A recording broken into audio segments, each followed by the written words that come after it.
Kasus tenggelamnya anak artis Tamara Tiasmara mulai menemukan titik terang, saudara, setelah rekaman CCTV kolam renang terkuak dan menjadi salah satu bukti kuat penyidik menetapkan kekasih artis yang juga ibu korban sebagai tersangka pembunuhan berencana.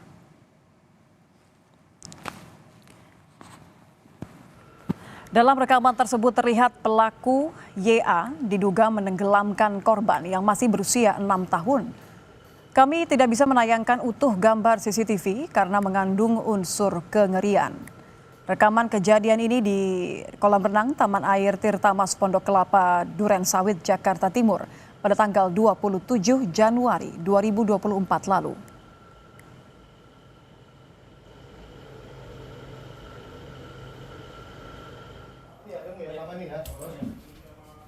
Ini dompetmu nih, KTP-mu di sini. Bukan. Tidak. Setelah memiliki bukti cukup, polisi menetapkan YA yang juga kekasih Tamara Tiasmara sebagai tersangka pembunuhan anak Tamara. Inilah video detik-detik penangkapan yang dilakukan oleh penyidik Subdit Jatanras Ditreskrimum Polda Metro Jaya terhadap pelaku di kediamannya di kawasan Pondok Kelapa, Duren Sawit, Jakarta Timur. YA ditangkap penyidik pada saat tertidur dan langsung dibawa ke Mapolda Metro Jaya.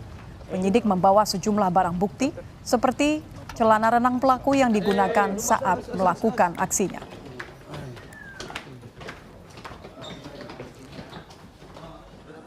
Karena yang bersangkutan patut disangka atau diduga melakukan tindak pidana kekerasan terhadap anak, kemudian dilapis juga dengan pasal pembunuhan, kemudian dilapis juga dengan pasal pembunuhan berencana, dan juga pasal karena lalainya menyebabkan orang meninggal dunia. Semua orang bilang aku diam. Tapi kan sekarang kasihan dia tahu, dia tahu. Selebritas Tamara Tiasmara yang juga ibu korban menangis saat mengetahui pelaku pembunuhan adalah kekasihnya. Ia mengaku tidak menyangka dan kaget saat melihat rekaman CCTV yang memperlihatkan aksi YA. Ngapa-ngapain gitu. Semua orang bilang aku diam, aku tuh nggak diam. Kalau aku diam ngapain? Aku hari Kamis datang ke sini. Tadi juga aku udah lihat CCTV-nya dari awal sampai habis. Gitu ya, gak mungkin lah aku tega gitu buat diam aja. Anak aku tuh meninggal loh. Satu kalinya kata Tamara melihat CCTV. Hari ini. Setelah semuanya juga lihat, jadi memang sama-sama lihat. Siapa sih ada yang nyangka? Gak mungkin ada yang nyangka. Saya sekarang kita mau tahu apa motifnya.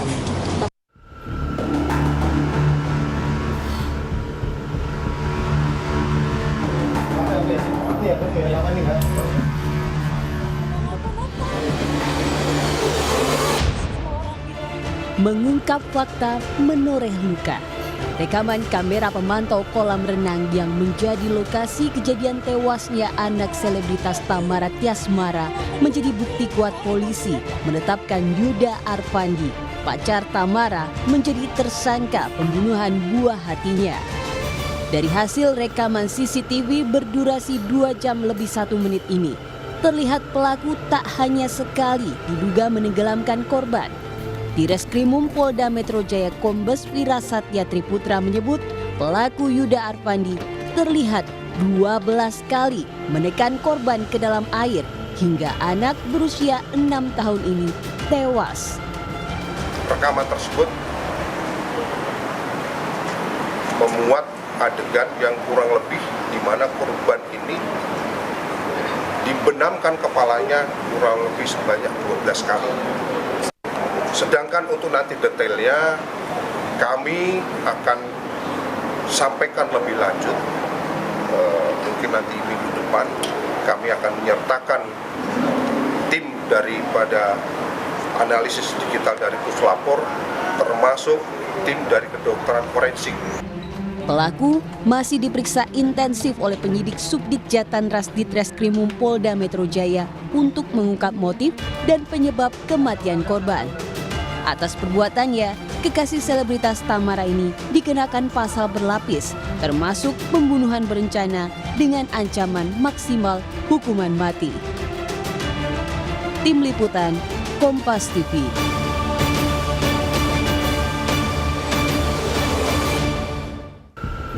Pertanyaan besarnya adalah apa motif kasus dugaan pembunuhan berencana ini? Kita akan bahas bersama pakar psikologi forensik Reza Indragiri. Selamat malam Mas Reza. Selamat malam Mas Reza. Selamat malam Mbak. Nitya ingin bertanya, kalau kita melihat CCTV, ini kan pelaku terlihat sengaja menenggelamkan anak kekasihnya. Banyak kemudian pertanyaan yang muncul, mengapa pelaku tega? Apa motif pelaku dari bacaan Anda? Tentu saja harus diinvestigasi oleh pihak kepolisian. Tetapi secara umum ketika kita bicara tentang kasus pidana, termasuk pembunuhan, maka kemungkinan motif sebetulnya hanya dua, yaitu motif emosional ataukah motif instrumental. Kalau kita bicara tentang motif emosional, berarti relevan hal ini berkaitan dengan amarah, sakit hati, dendam, cemburu, dan seterusnya terkait dengan perasaan-perasaan negatif. Atau kalau motifnya instrumental, maka ini tidak ada sangkut pautnya dengan suasana hati, tapi barangkali ingin mendapatkan manfaat tertentu dari aksi kejahatan tersebut. Entah untuk mendapatkan popularitas, atau untuk mendapatkan harta, mendapatkan apapun yang sifatnya sekali lagi mendatangkan keuntungan tertentu bagi si pelaku. Jadi kalau dilihat dari kedua kemungkinan tadi, dilihat juga dari tambahan psikologi pelaku, misalnya dua hal tadi bisa mendorong seseorang tega melakukan pembunuhan dengan begitu kejam terhadap seorang anak di bawah umur dan memiliki kedekatan dengan anak tersebut. Ya, hitung-hitungan di atas kertas memang demikian. Salah satu atau kombinasi dari dua motif itu yang bergelayut di kepala pelaku. Tetapi ketika tadi dikatakan bahwa pelaku dekat dengan anak tersebut, maka karena ini kasus pidana, sudah sepatutnya kita tidak serta-merta percaya terhadap penilaian apalagi klaim sedemikian rupa. Karena acap kali orang-orang dewasa yang melakukan viktimisasi terhadap anak-anak adalah tidak sungguh-sungguh dengan membangun kepercayaan, tapi sesungguhnya memiliki tipu muslihat atau memiliki kepentingan-kepentingan di balik itu. Jadi membangun kepercayaan, membangun relasi hanya sebuah cara untuk membuka akses pelaku agar bisa mendekati diri si calon korbannya. Dalam hal ini adalah anak, sekaligus membangun kepercayaan dari pihak yang semestinya melindungi anak itu, yaitu caregiver-nya, pengasuhnya. Yang menarik juga polisi menetapkan pelaku tidak hanya sebagai tersangka tapi juga dikenakan pasal pembunuhan berencana. Dari rekaman CCTV, pelaku menenggelamkan korban sebanyak 12 kali. Anda melihat hal ini sudah tepat? Tentu saja kata berencana itu harus dibuktikan. Dari sudut pandang psikologi forensik ada 4 unsur yang harus terpenuhi sebelum seseorang kemudian divonis bersalah karena melakukan pembunuhan berencana. 4 unsur itu adalah target, insentif, risiko, dan sumber daya. Seandainya 4 unsur itu berhasil dibuktikan ada dalam proses pemikiran si pelaku sebelum melancarkan aksinya, maka genap sudah. Yang bersangkutan bisa dikenakan pasal pembunuhan berencana. Tetapi menurut saya, berencana atau tidak berencana merupakan satu dari 4 hal lain yang perlu didalami oleh pihak kepolisian.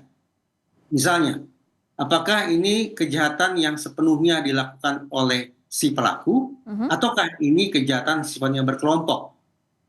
Pemikiran atau pertanyaan semacam ini menjadi relevan karena sekali lagi ada kata berencana. Jadi masuk akal kalau dipilah, adakah kemungkinan pihak yang berperan sebagai eksekutor, adakah yang berkedudukan sebagai intelektual dader atau mastermind atau mengotaki, adakah kemudian pihak lain yang memberikan sarana untuk melarikan diri dan seterusnya. Untuk memastikan apakah sekali lagi ini merupakan kejahatan sifatnya individual ataukah berkelompok. Demikian pula penting bagi pihak kepolisian untuk membuka kembali catatan apakah pelaku atau tersangka ini sebelumnya juga sudah memiliki riwayat melakukan aksi kriminalitas apapun jenisnya untuk menakar seberapa jauh sesungguhnya potensi kebahayaan orang yang satu ini untuk memviktimisasi pihak lain termasuk anak-anak. Dan persoalan yang keempat yang juga tidak kalah pentingnya menurut saya adalah, maaf, karena berdasarkan pemberitaan di media tersangka pelaku ini memiliki hubungan khusus dengan ibu korban, maka perlu kiranya dicari tahu atau didalami sesungguhnya apa motif yang ada pada diri tersangka pelaku ketika menjalin relasi dengan ibu korban tersebut. Apakah karena cinta, ataukah karena alasan-alasan lainnya yang coba untuk dicapai atau direalisasikan oleh si tersangka pelaku. Oke, jadi tidak hanya motif terhadap korban, tapi juga terhadap ibu korban karena ada relasi di situ. Bicara mengenai ibu korban, Mas Reza, ibu korban mengaku kaget karena pelaku adalah teman dekatnya, orang yang dia percaya sampai anaknya ini dipercayakan untuk pergi begitu ya bersama. Anda melihat ini adalah murni abai, lalai, atau ada indikasi lain? Jadi saya katakan bahwa membangun relasi yang katakanlah positif ke anak tidak selalu tulus atau murni. Orang-orang yang memang sudah punya niatan untuk menjahati anak, maka sudah barang tentu dia harus membangun kepercayaan yang sifatnya manipulatif, baik dari si target yaitu anak maupun dari orang-orang yang berperan sebagai pengasuh anak tersebut. Itu yang pertama. Yang kedua adalah kita tidak bisa juga tutup-tutupi bahwa sebagaimana saya katakan tadi, ini sifatnya spekulatif. Sesungguhnya pihak yang menjadi target atau sasaran tersangka pelaku ini siapa?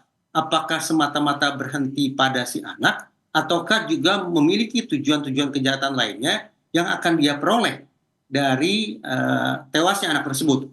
Manfaat tertentu, keuntungan tertentu yang bisa dia peroleh lewat adanya relasi dengan ibu si korban. Ini yang sekali lagi menurut saya perlu didalami juga oleh pihak kepolisian. Baik, terima kasih Mas Reza sudah bergabung bersama kami di Kompas Malam. Psikolog forensik Reza Indragiri.